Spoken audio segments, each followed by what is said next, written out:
우리가 화요일과 수요일 이틀 새벽 말씀을 통해서 욥의 탄식 그 내용을 살펴보았죠. 침묵하며 고난 속에서도 하나님을 향한 믿음 끝까지 붙잡고 있던 욥이 하나님을 향해 질문합니다. 그러면서 자기의 처지를 한탄하죠. 왜 이런 고난을 제가 겪어야 합니까?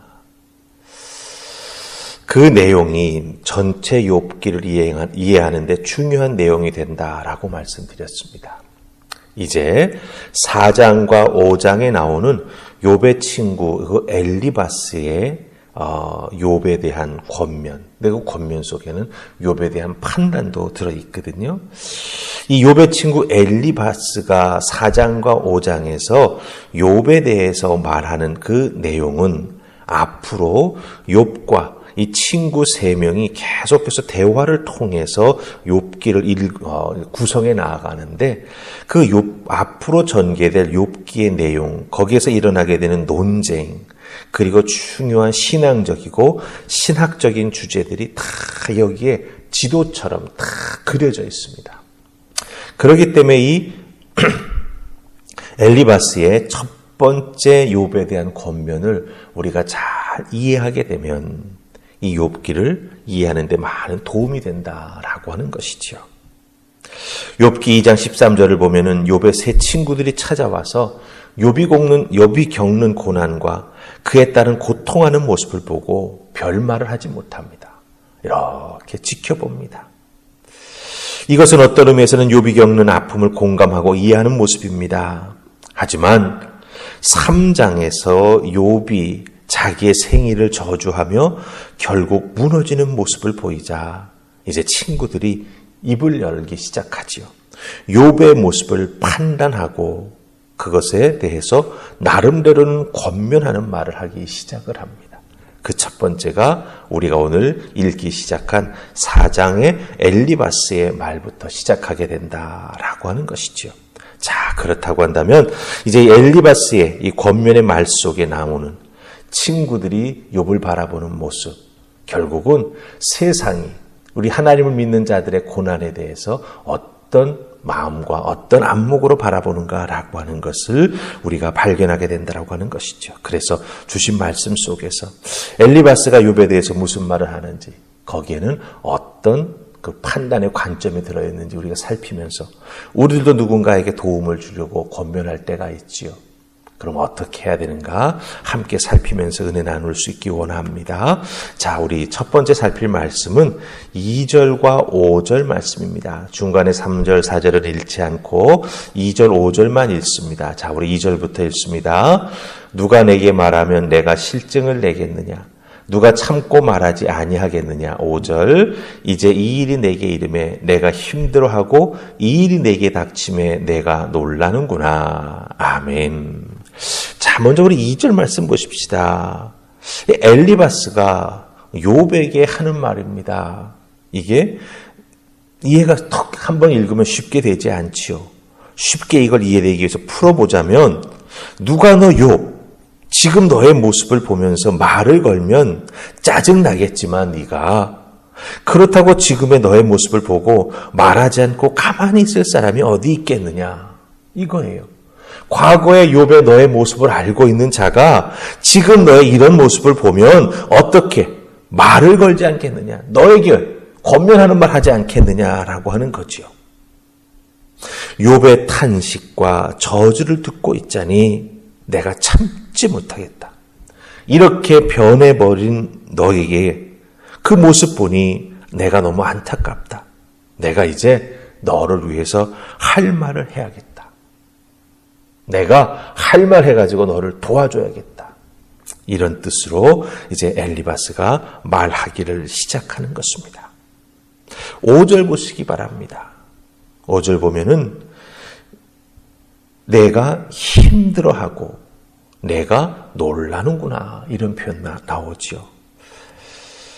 엘리바스가 딱 욥을 보니 힘들어하고 놀라서 어쩔 줄 몰라 한다라고 하는 거예요.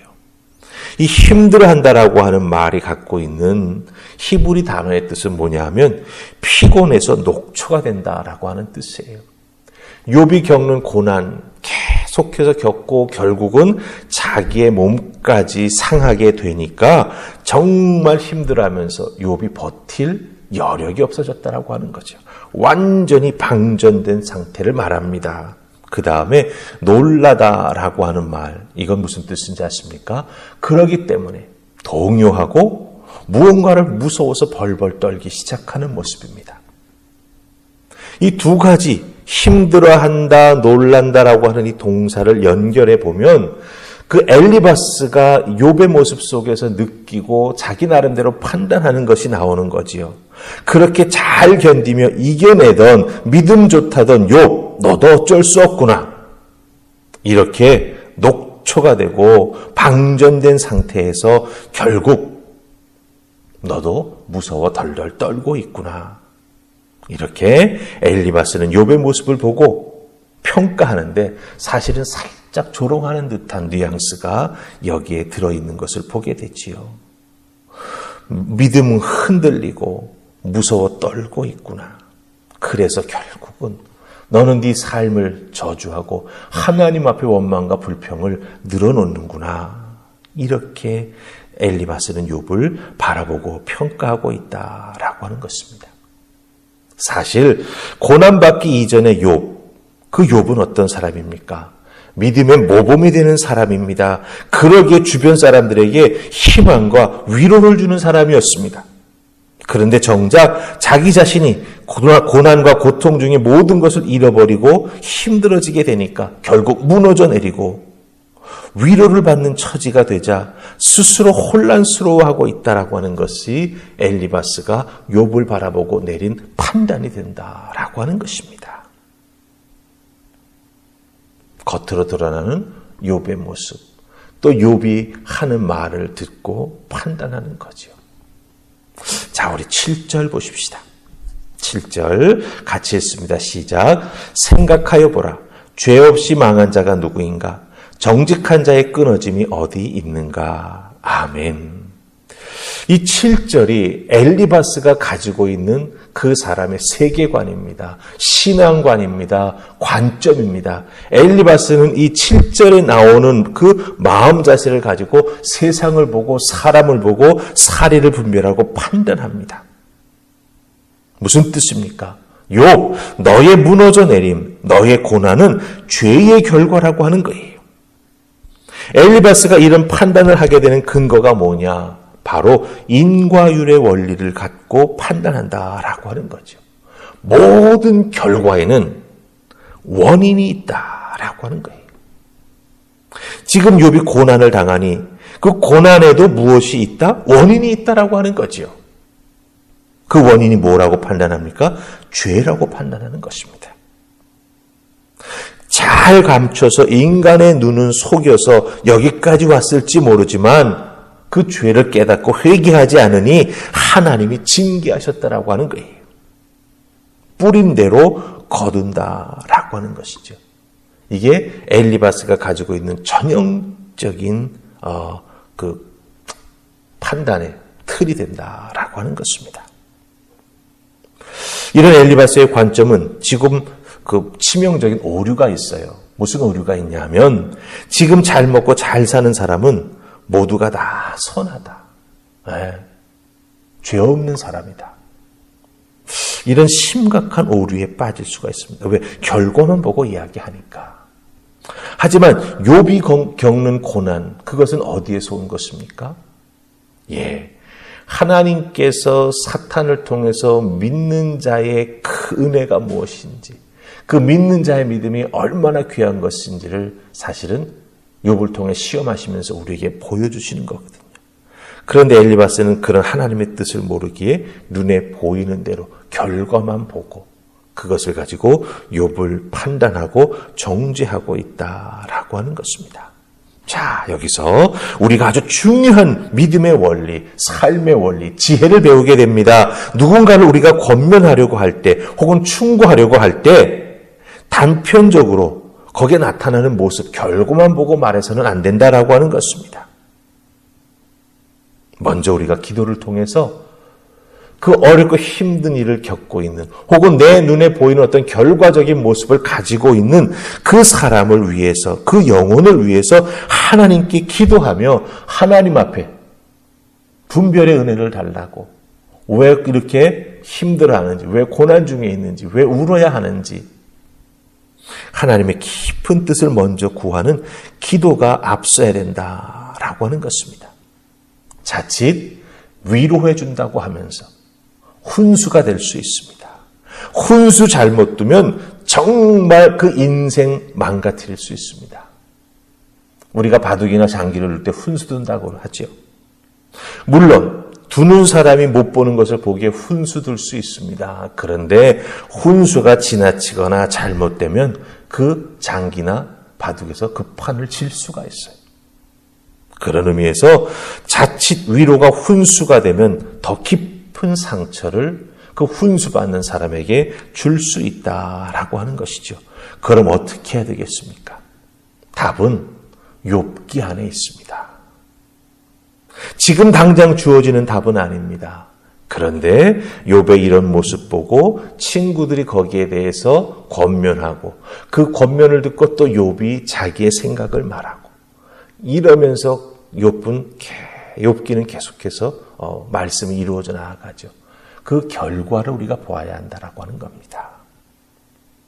그렇기 때문에 계속해서 새벽 말씀에 집중하시면서 욥기를 통해서 여러분의 삶에서 내가 고난 중에 어떻게 믿음을 세워 이겨나가야 할까? 혹은 누군가를 권면하고 도와줄 때 내가 어떤 믿음의 자세를 취해야 할까?